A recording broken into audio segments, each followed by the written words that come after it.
A paz do Senhor, seja bem-vindo a mais uma aula aqui do EBD em Foco. Meu nome é Herberson, vou ministrar agora a lição número 6, que traz como título o Tribunal de Cristo e as Bodas do Cordeiro. Bem, você que está acompanhando o EBD em Foco sabe que, além da revista CPAD, nós publicamos também aqui a revista produzida pela equipe do EBD em Foco. Então você pode entrar no site ebdemfoco.com que você vai encontrar aí os dois conteúdos, revista CPAD e revista EBD em Foco. No canal do YouTube também temos aí os dois conteúdos. Então você vai acompanhar agora a lição da revista EBD em Foco, que fala aqui do Tribunal de Cristo e as Bodas do Cordeiro, que são dois eventos esperados pelos crentes, pelos salvos em Cristo Jesus, que a gente espera participar das bodas e do Tribunal de Cristo para receber as recompensas, os galardões pelo nosso trabalho realizado aqui nesta terra.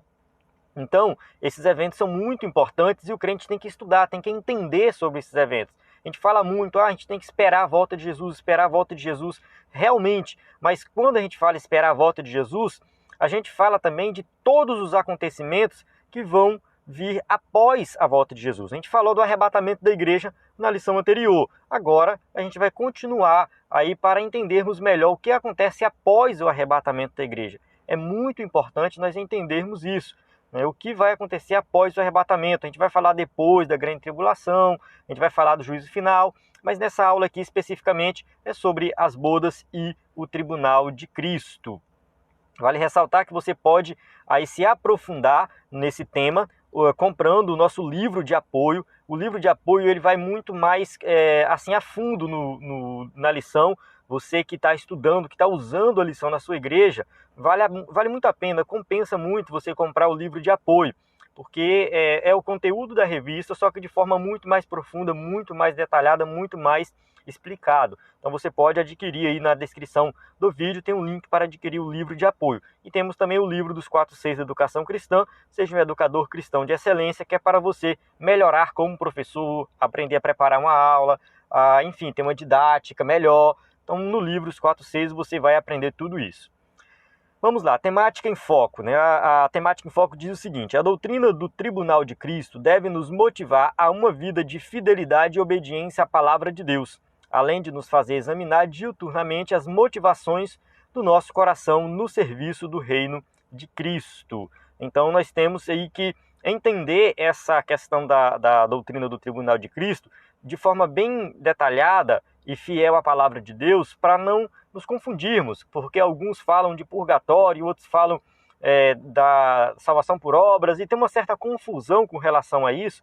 A gente precisa entender que não é nada disso, não é salvação por obras, ninguém está lutando para ser salvo, o Tribunal de Cristo não é para condenação, mas é para recompensa aqueles que foram fiéis ao Evangelho e trabalharam para o reino de Deus. Então isso deve motivar o nosso coração para nós servirmos a Deus melhor aqui nesta vida. A nossa leitura bíblica em classe se encontra em 1 Coríntios 3, de 11 a 15, é o texto bíblico principal que vai ser explorado na lição. Eu vou pular aqui para ganhar tempo no vídeo, mas durante a lição a gente vai voltar nesse texto e vai explicar ele de forma mais detalhada. Então vamos lá, introdução. A Bíblia é bem clara ao afirmar que após o arrebatamento da igreja seremos levados para o céu, para as bodas do Cordeiro. Então Apocalipse 19:7 vai deixar isso bem claro, porque as bodas elas vão acontecer após o arrebatamento. Então isso fique bem claro. Mas antes ou como parte desse evento, estaremos diante do Tribunal de Cristo, onde cada uma de nossas obras realizadas no corpo como crentes serão provadas. Então o Tribunal de Cristo ele pode ser em meio ao evento, no caso das bodas, ou antes das bodas. A gente não sabe exatamente como isso vai acontecer, mas é uma promessa que está na Bíblia. 2 Coríntios 5:10 diz: pois todos nós devemos comparecer perante o tribunal de Cristo, para que cada um receba de acordo com as obras praticadas por meio do corpo, quer sejam boas, quer sejam más. Neste caso aqui, não é salvação por obras, que fique bem claro isso, mas é uma recompensa diante do Tribunal de Cristo para receber aí de acordo com as nossas obras praticadas. Nesta lição estudaremos sobre o Tribunal de Cristo, os galardões e sobre a celebração do casamento de Cristo com a igreja, as bodas do Cordeiro. Então nessa lição nós vamos aprender esses dois temas aqui muito importantes para a vida cristã, porque traz esperança com relação à vida eterna. Primeiro tópico, o tribunal de Cristo não é o juízo final. Isso tem que ficar bem claro. 1.1. Quando será o tribunal de Cristo? O tribunal de Cristo acontecerá no céu e não pode ser confundido com o juízo final, o grande trono branco, que será o julgamento dos ímpios. Então a gente tem aí dois eventos distintos, diferentes. Um é o tribunal de Cristo, o outro é o grande trono branco ou o juízo final. No juízo final, os ímpios serão julgados e condenados por causa de suas obras pecaminosas. Então, após o juízo final, os ímpios serão aí lançados no lago de fogo, a condenação eterna, juntamente com Satanás, o anticristo, o falso profeta, todos serão lançados no lago de fogo. E os ímpios também irão para lá após o juízo final. No tribunal de Cristo, os salvos receberão galardões pelas suas obras realizadas aqui na terra. Então, no tribunal de Cristo, é diferente do juízo final. A gente entende que o tribunal de Cristo está se referindo apenas a crentes. Os ímpios não participarão do tribunal de Cristo. Somente os salvos que vão participar para receber galardões, ou seja, premiações, prêmios com relação às nossas obras e atividades aqui nesta terra. O tribunal de Cristo acontecerá logo após o arrebatamento da igreja. Assim que a igreja é arrebatada, nós iremos para o tribunal de Cristo e lá nós seremos premiados, enquanto o juízo final acontecerá depois do milênio. Olha só, o juízo final fica lá para frente, após o milênio, é o último julgamento, é o julgamento aí dos ímpios no juízo final. O tribunal de Cristo será o primeiro ato das bodas do Cordeiro no céu.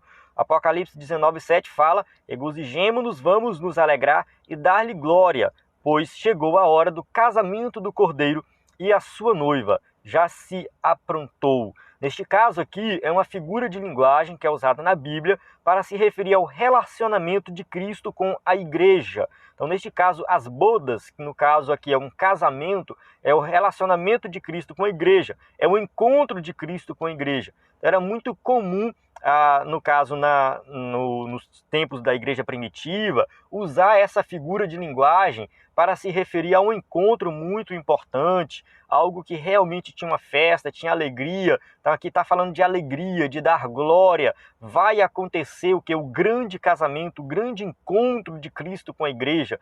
E aí vai ter o que? A eternidade juntos. Agora a igreja vai passar a eternidade com Cristo. Isso é muito importante. Por isso essa analogia do casamento, de boda, ela é uma bodas, no caso, é uma analogia muito boa, que deixa muito claro como que vai ser esse evento. Apesar de que nos dias de hoje o casamento ele se tornou algo muito assim desprezado por algumas pessoas, algo simples. Nem todo mundo faz festa de casamento, nem todo mundo relembra o aniversário de casamento. O casamento nos dias de hoje, para algumas pessoas, é algo provisório, algo que pode dar certo ou não. Então, realmente, é algo um pouco assim, que perdeu um pouco a sua força, talvez essa figura de linguagem. Mas se a gente olhar para aquele contexto lá da igreja primitiva, o contexto judaico, o casamento era uma festa muito importante. Quem tinha dinheiro na época fazia uma festa de uma semana. Era uma semana de festa, comendo, bebendo, vinho, e era uma alegria só. Então era uma festa muito grande. O noivo e a noiva, em algumas ocasiões, não se conheciam. Às vezes eles se encontravam pela primeira vez na vida no casamento, de acordo com a cultura da época, isso acontecia. Então, realmente era um encontro muito esperado. A noiva ficava naquela expectativa de saber quem era o noivo, quem é o meu noivo, como que eu vou ver ele, como que vai ser a festa. Então ficava aquela expectativa. Era algo realmente muito bom, muito maravilhoso, trazia uma alegria muito grande.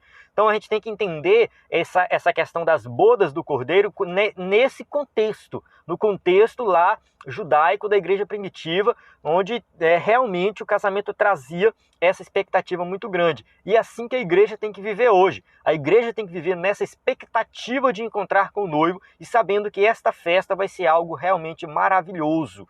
O juízo final, já será o último ato de julgamento da história. Então, comparando aqui as bodas com o juízo final, a gente já vê que tem muita diferença, O juízo final já é lá para depois, para o final de todas as coisas, vai ser o último julgamento. O tribunal de Cristo estará acontecendo no céu, enquanto a grande tribulação acontece na terra. Olha só, a igreja é arrebatada e aí vai passar pelo tribunal de Cristo e aí vai acontecer a grande tribulação aqui na terra. Infelizmente, quem ficar aqui vai sofrer muito.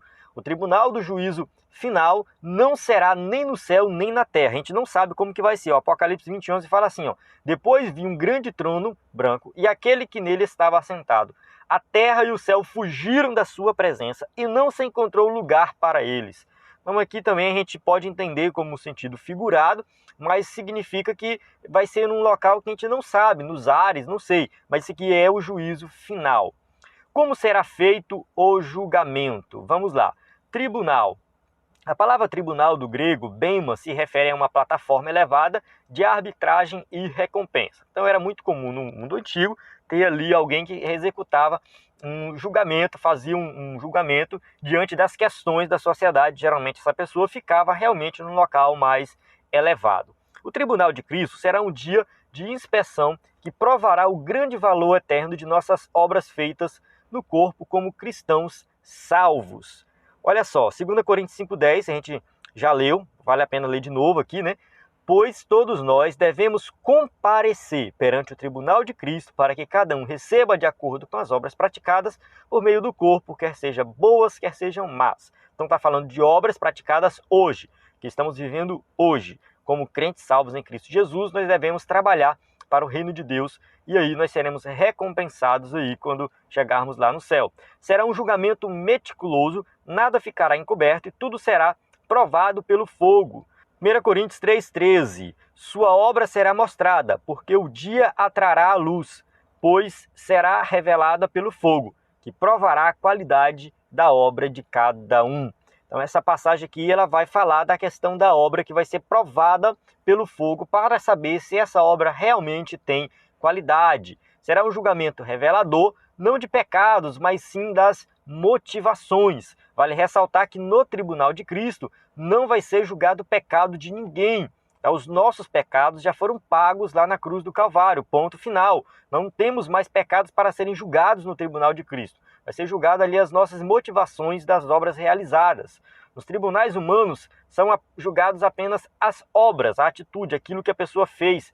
No tribunal de Cristo serão julgados especialmente os motivos. Porque é o seguinte, tem pessoas que realizam muitas obras, que fazem muitas coisas, mas essa pessoa faz para si mesma. Ela não faz para a glória de Deus. Ela não trabalha para o reino de Deus. Ela está na igreja cantando, pregando, evangelizando, está fazendo a obra de Deus, mas ela faz para se exaltar, para aparecer, para mostrar para o pastor, para mostrar para a sociedade, para postar na rede social. Então, apesar dela estar realizando algo ali que visivelmente para a glória de Deus, ou seja, quem está olhando de fora pensa que é para Deus, ela não está fazendo para Deus.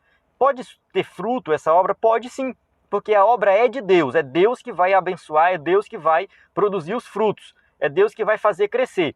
Tá? Isso aí está bem claro também na passagem de Coríntios. Você tem que ler lá Coríntios capítulo 3, 1 Coríntios capítulo 3, que Paulo deixa bem claro que é Deus que dá o crescimento. Mas se a sua motivação for errada, você não vai receber recompensa por essa obra.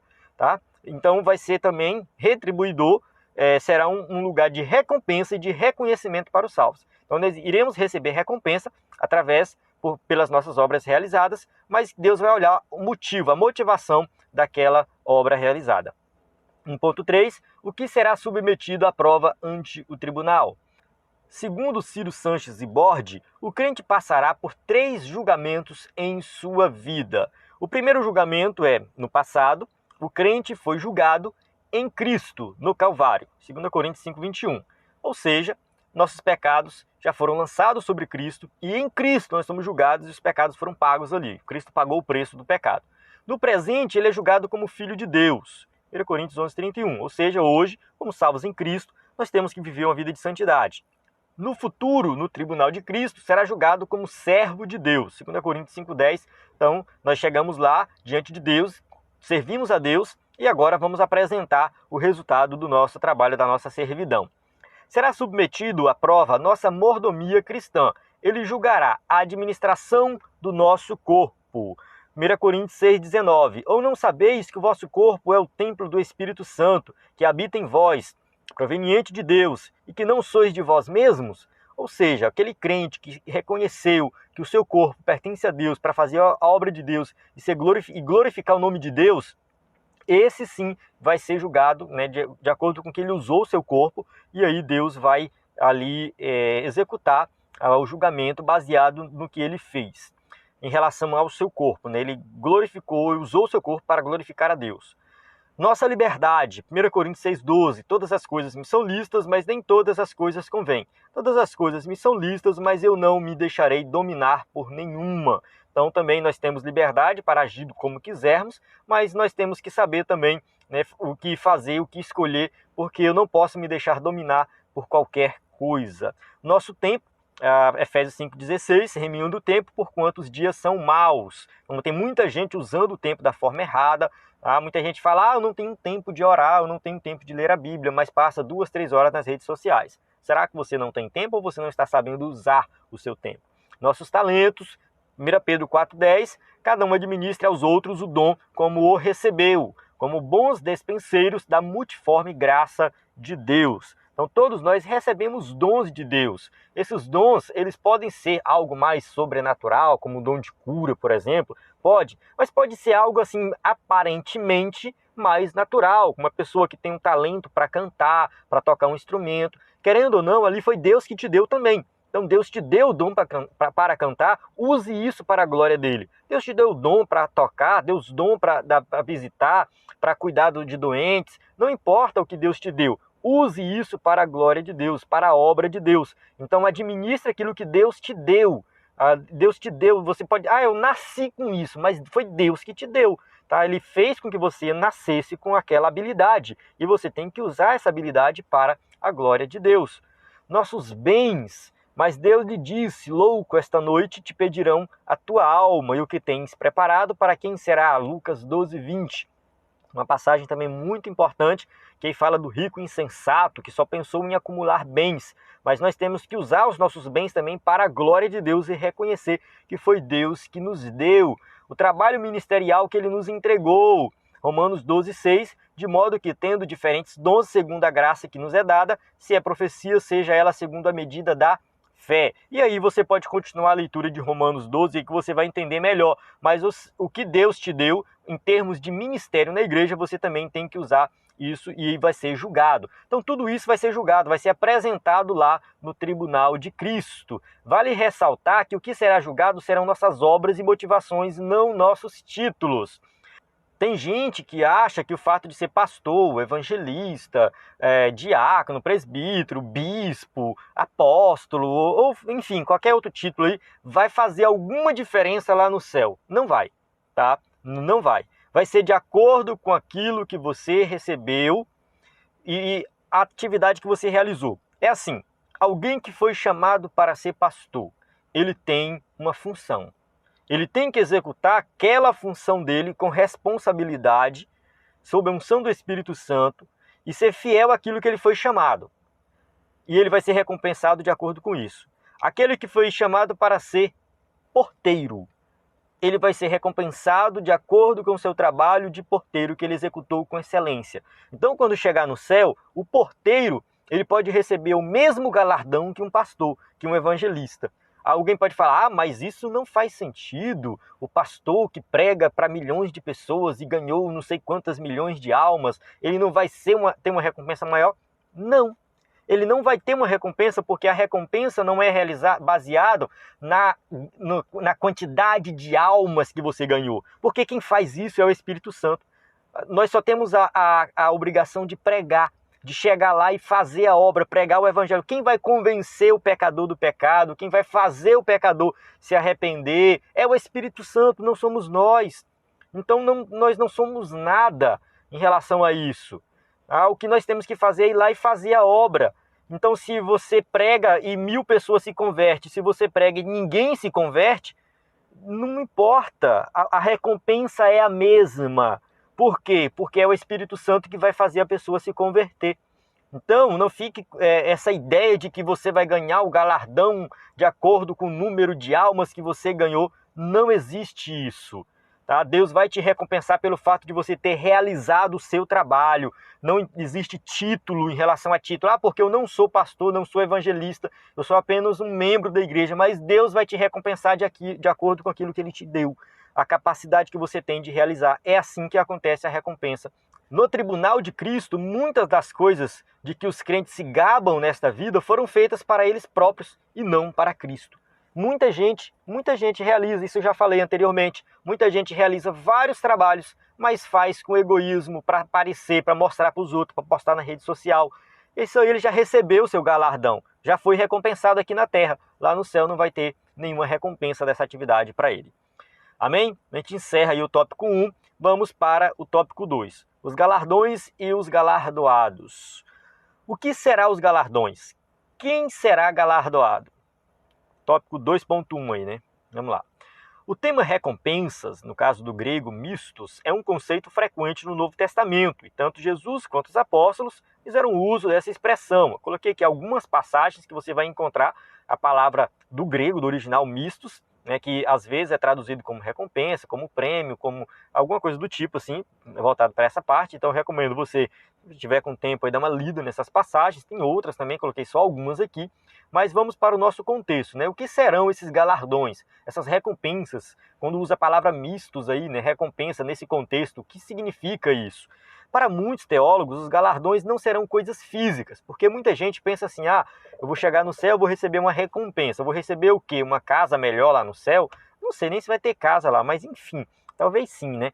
No caso, na Nova Jerusalém, vamos colocar aqui que nós vamos morar na Nova Jerusalém, que vai ser na Terra, tá? Vale ressaltar isso. A gente vai falar disso lá na lição 12, se eu não me engano.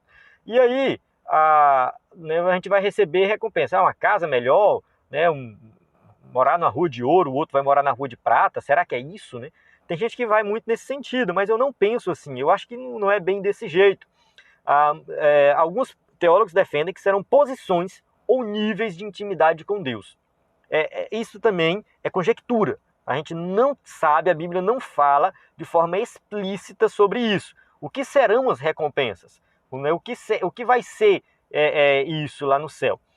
Só serão galardoados aqueles que essas obras resistirão ao fogo. A gente vai falar mais detalhes lá na frente, mas vamos lá.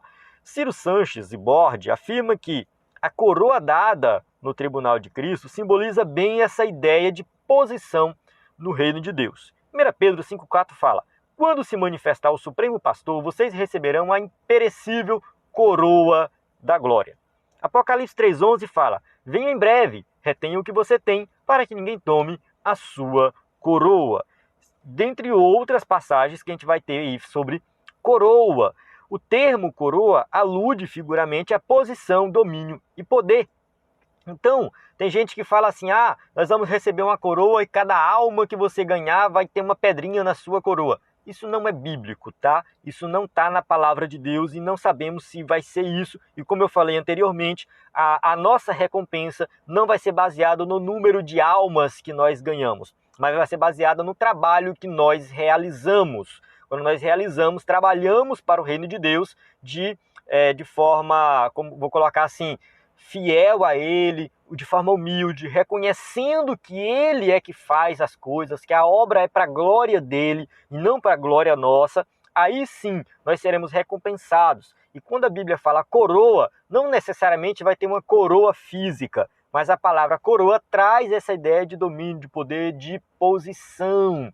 Norma Geisler diz que de fato não seremos iguais no céu, pois aqueles que foram mais íntimos de Deus aqui na terra serão mais íntimos dele no céu. Também isso aqui entra um pouco no campo da conjectura dos teólogos, mas faz um pouco mais de sentido. Se você tem intimidade com Deus, está próximo de Deus aqui, lá no céu, talvez você vai ter mais intimidade com Ele, estará mais próximo dele, irá ali desfrutar de uma comunhão plena com Ele para toda a eternidade, de forma mais intensa.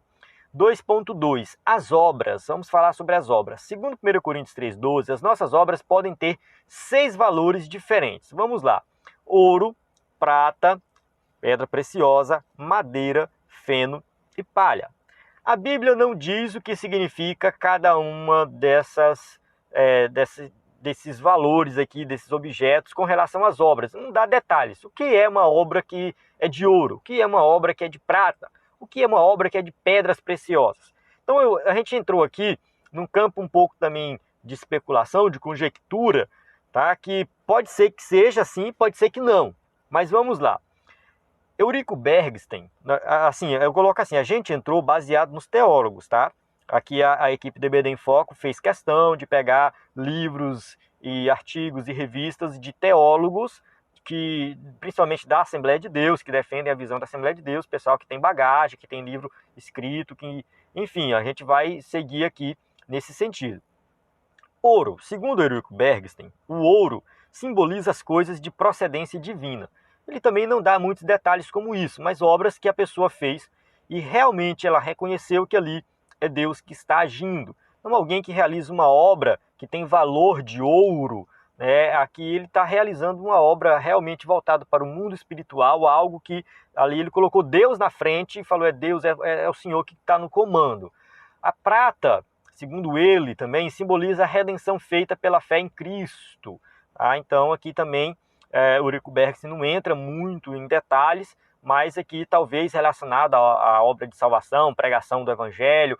Isso aqui, essa questão da simbologia do ouro, da prata, também existe todo um estudo sobre isso dentro da Bíblia com relação a alguns simbolismos da Bíblia, tá? Em outras passagens bíblicas. Então, geralmente, quando se fala de prata, alguns teólogos entendem que se refere à obra de Cristo, à obra redentora de Cristo.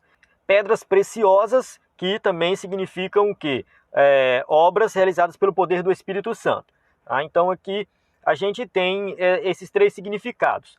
Vale ressaltar que isso aqui é um pensamento do Eurico Bergsten, que nem todos os teólogos vão concordar. Mas o que a gente pode tirar de lição aqui? A gente pode entender que ouro, prata e pedras preciosas significa algo realmente de valor, algo que vale de fato, que tenha um valor, tá? Que quando passa no fogo resiste, elas continuam existindo como elas são. Então o ouro, se você vai lá, passa no fogo, ele derrete, continua sendo ouro. A prata também, a pedra preciosa nem sequer derrete. Então todas essas obras aqui, elas foram realizadas, no caso aqui elas foram realizadas por pessoas que realmente colocaram a glória de Deus em primeiro lugar. Essas pessoas que fizeram essas obras, que falaram assim, olha, isso aqui é para a glória de Deus, não é para exaltar o meu nome, não é para me exaltar, é para exaltar a Deus, e fez a obra confiando em Deus, se preocupou com o reino de Deus.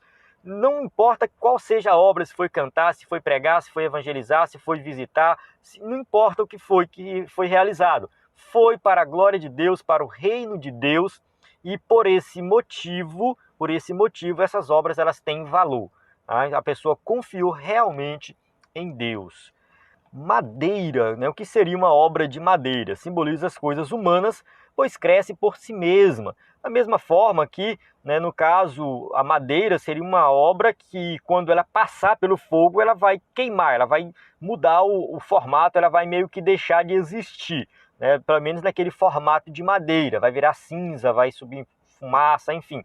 Então aqui a gente tem uma obra que foi realizada, mas não foi realizada para glorificar a Deus, mas a pessoa fez para glorificar a si mesmo.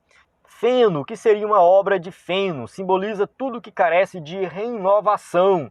Talvez aqui o Eurico Bergsten está falando aqui de obras que não são bem feitas, que são mal feitas, que são feitas de qualquer forma, então não tem muito valor. E palha, no caso aqui, fala de escravidão, uma alusão à escravidão dos israelitas lá no Egito. Êxodo 5:7 fala que a escravidão deles foi intensificada quando eles foram obrigados a pegar palha para fazer os tijolos, porque outras pessoas pegavam palhas para eles. Agora não, agora eles vão pegar as palhas e depois vão pegar o barro e vai fazer o tijolo. Enfim, então a palha pode simbolizar essa obra que não é realizada com a motivação para agradar a Deus, mas é porque alguém está obrigando, a pessoa faz de forma obrigada, tá? Então a pessoa, às vezes, ela obriga a si mesma a fazer. Não é algo que vem do Espírito Santo, que é motivado pelo Espírito Santo. Vale ressaltar que as nossas obras que serão julgadas lá no céu, elas vão ser julgadas também nesse sentido. Você fez porque você estava com vontade de fazer, porque você estava querendo agradar a Deus, ou porque você estava sendo obrigado por alguém, pelo pastor, ou pelo, sei lá, pelo seu líder, né? Fez com a cara fechada, fez mal, enfim, tá? Então, se esse tipo de obra também ela vai passar pelo fogo e vai ser queimada e vai deixar de existir. Então, não vai ter valor nenhum. Então, a obra no reino de Deus que a gente tem que fazer tem que ser uma motivação ali que vem do coração do Espírito Santo para a glória de Deus e não para a exaltação de nós mesmos. Estes valores representam os motivos, a disposição e a fidelidade com que servimos a Cristo aqui na terra enquanto salvos. As obras que consistem em promoção do próprio ego ou tentativa de mérito diante de Deus não resistirão ao fogo. Que isso fique bem claro. A pessoa que está realizando alguma obra que por melhor que ela seja, se ele está fazendo isso para se exaltar, ela não vai resistir ao fogo. 2.3, sem galardão, mas salvo. O texto de 1 Coríntios 3, de 12 a 15, não está afirmando que os galardões estão relacionados com a salvação pelas obras. Tem gente que pega essa passagem e começa a pregar aí que a salvação vem por obras, porque você tem que fazer boas obras para ser salvo. Isso é errado. A salvação é obra exclusiva de Deus e ela acontece aqui na terra mediante a fé em Cristo. Então, é mediante a fé em Jesus que nós somos salvos. É pela graça, é obra de Deus, não é algo que nós realizamos. Então, ninguém vai ser salvo porque pratica boas obras, porque é bonzinho, porque ajuda o necessitado, porque faz isso e aquilo. Ninguém vai ser salvo por isso. A salvação é mediante a fé em Cristo Jesus. Também não encontramos base no texto para a doutrina do purgatório, defendida pela Igreja Católica. A Igreja Católica também usa essa passagem para falar do purgatório, que lá as pessoas serão purgadas, os seus pecados serão purgados por um tempo, depois elas vão aí para o céu. Não é isso, né? Não será o crente que será provado no fogo, mas suas obras. Então, essa passagem não pode ser usada para defender o purgatório, porque deixa bem claro que as obras é que vão passar pelo fogo e não a pessoa. O salvo sofrerá perda de recompensa no céu por causa de suas obras, mas sua salvação não corre nenhum perigo. Que isso fique bem claro, nós não vamos perder a salvação ou, enfim, né, sermos condenados ali no tribunal de Cristo. Isso não vai acontecer. Somente o julgamento de obras e, né, no caso, nós continuaremos salvos. A doutrina do tribunal de Cristo, como ideia de recompensa no céu, consiste num fator de motivação para que o cristão sirva a Cristo com as melhores intenções.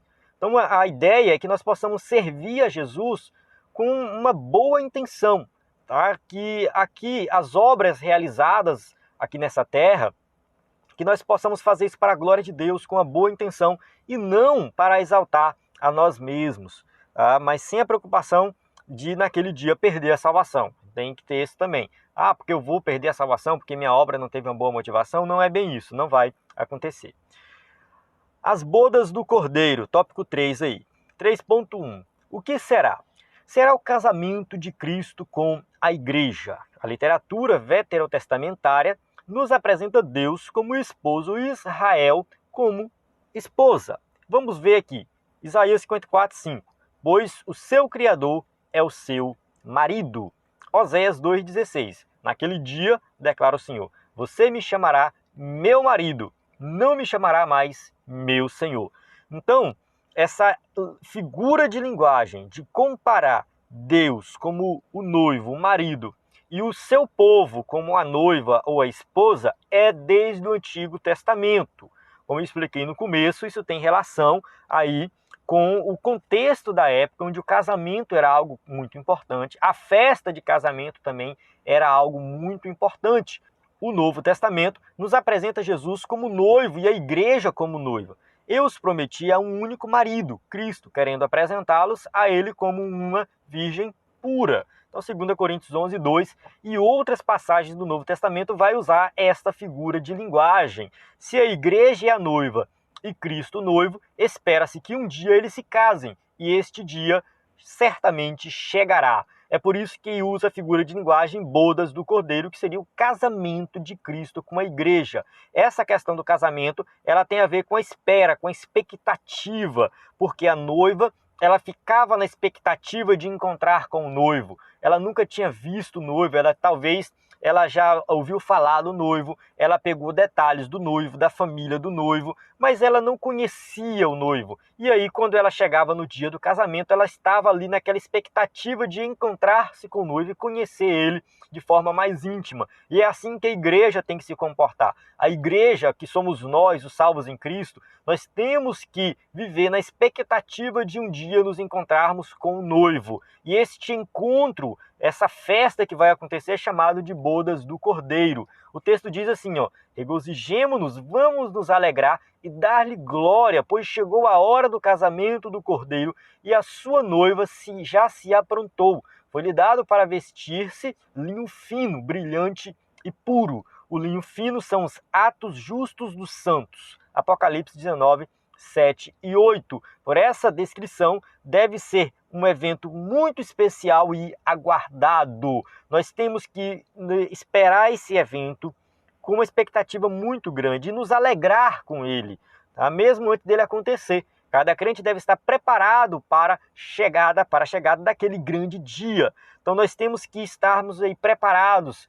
Os atos de justiça aqui, que estão simbolizados pelo linho fino, brilhante, puro, tem a ver aí com a nossa vida de santidade. É claro, os atos de justiça de Cristo, que são imputados em nós, a gente tem que entender isso, nós somos justificados por meio da fé em Cristo Jesus, mas também a nossa vida, as nossas atitudes, tudo que nós fazemos aqui nessa terra. Então todos os nossos atos de justiça aqui nessa terra também, eles vão aí contar, porque nós temos que viver uma vida justa, tá? Uma vida de santidade. O cristão tem que buscar viver uma vida de santidade, uma vida de justiça aqui.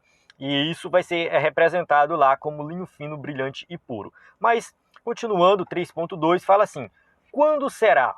Quando é que vai acontecer? Segundo alguns expositores bíblicos, esse evento acontecerá depois do arrebatamento da igreja, no período em que a terra estiver acontecendo aqui na terra, a grande tribulação, que vai durar 7 anos.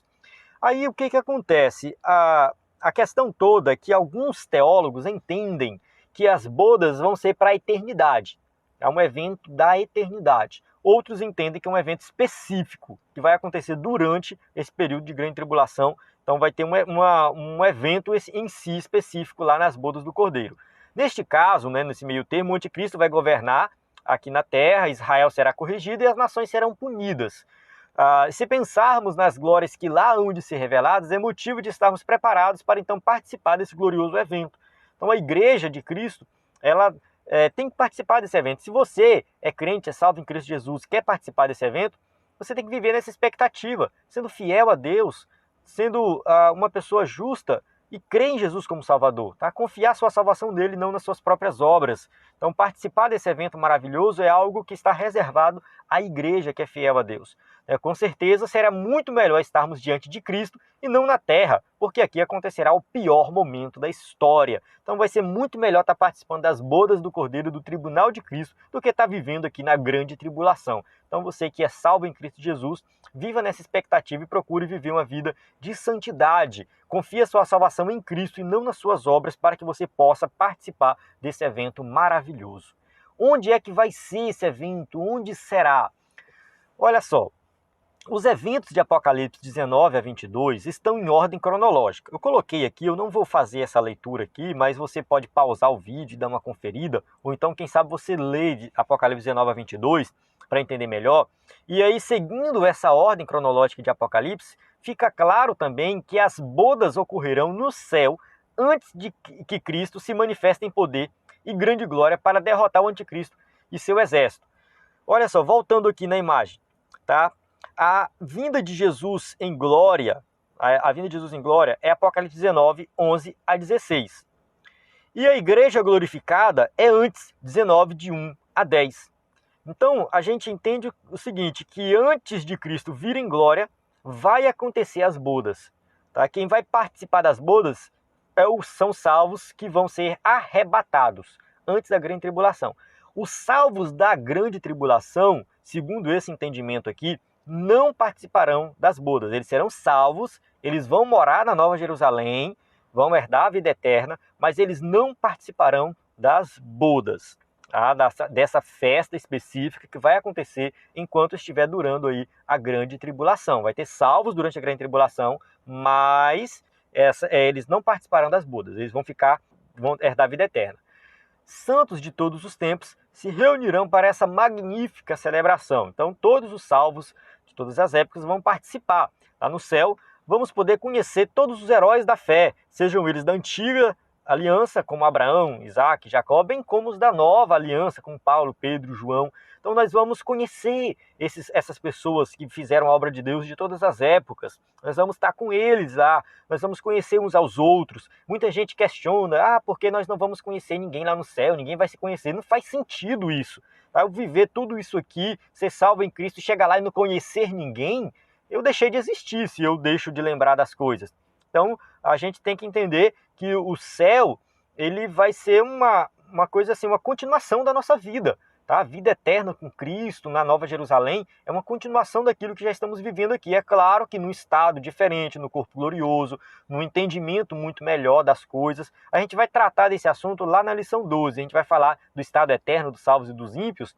É muito importante nós tratarmos desse tema. Por enquanto, é só que uma palhinha aqui, só um pouquinho sobre isso. Mas que fique bem claro que nós vamos estar nesse evento, participando ali com todos os salvos, um evento que vai ser algo aí extraordinário para todos os salvos. Conclusão, chegamos à nossa conclusão, que diz assim: nós somos criados em Cristo para vivermos em boas obras e ainda seremos galardoados por isso. Celebraremos uma grande festa no céu e viveremos para sempre com Ele. Temos motivos suficientes para amá-lo, servi-lo e sermos fiéis a Ele enquanto aqui vivermos.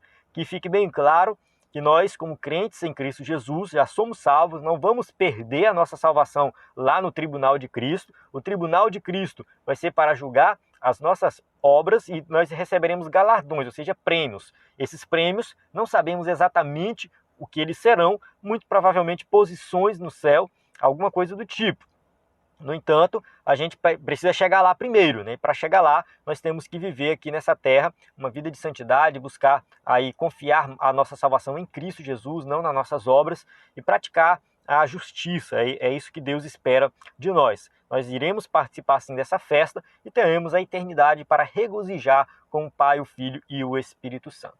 Amém? Então nós chegamos aqui na nossa conclusão, temos aqui as perguntas para quem for usar o slide na sua igreja. Eu encerro aqui, agradeço você por ter assistido essa aula, espero que tenha gostado. Qualquer dúvida é só deixar o seu comentário. A paz do Senhor, até a próxima aula.